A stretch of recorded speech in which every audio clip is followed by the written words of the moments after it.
Lord, kami po ay muling lumalapit sa iyo sa umagang ito. At kami po ay humihiling na pagpalain mo po si Brother Hiram, Sister Gay at ang kanyang tatlong anak. Isa po doon namin ay si Isaiah, ang aming inaanak. Lord, wala kaming ginagawa, Panginoon, kundi ang ipanalangin sila. Hindi po kami makakaganti sa nang ginagawang kabutihan sa amin.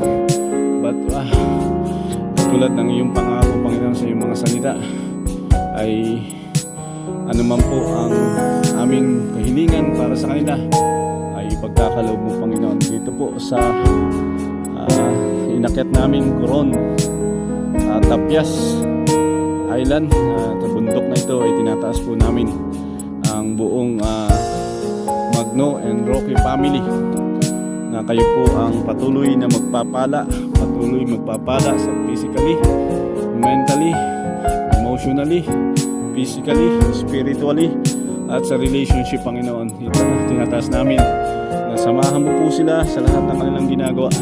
Si Brother Hiram po ay nakaranas ng pagkawala ng isang nanay. I-comfort mo siya palagi at i-cover mo po siya ng precious blood. At hinihiling po namin, Panginoon, bagamat hindi sila nakauwi, ay ipaalala mo po sa kanila na perfect pa rin yung plano mo, perfect pa rin yung nangyayari, dahil ikaw ang Diyos na sovereign God who control everything. Lahat po naman ay beyond our control, but ikaw pa rin ang Diyos na may control. Pagpalain mo po ang buhay ni Sister Gay, ang kanyang trabaho, si Brother Hiram, ang kanyang trabaho.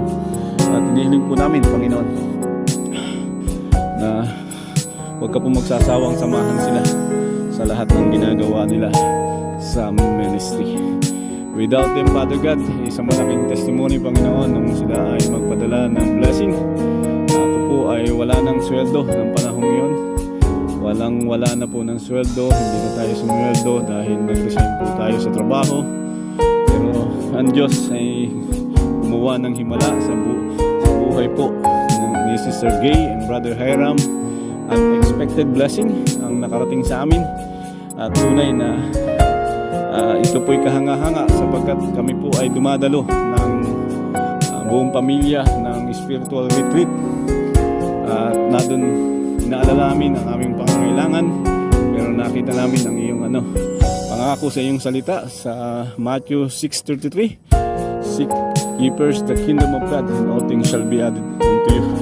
As we seek you, Lord, yung favor mo, as we seek your guidance, and as we seek you direction, you touch sa buhay po, you impress sa buhay ni Sister Gay and Brother Hiram, na kami ay tulungan in terms of finances, Panginoon. Salamat sa kanilang buhay, Panginoon, at hinihiling po namin, ibalik po sila mo ito sa kanila, siksik, biglig, at umaapaw pa.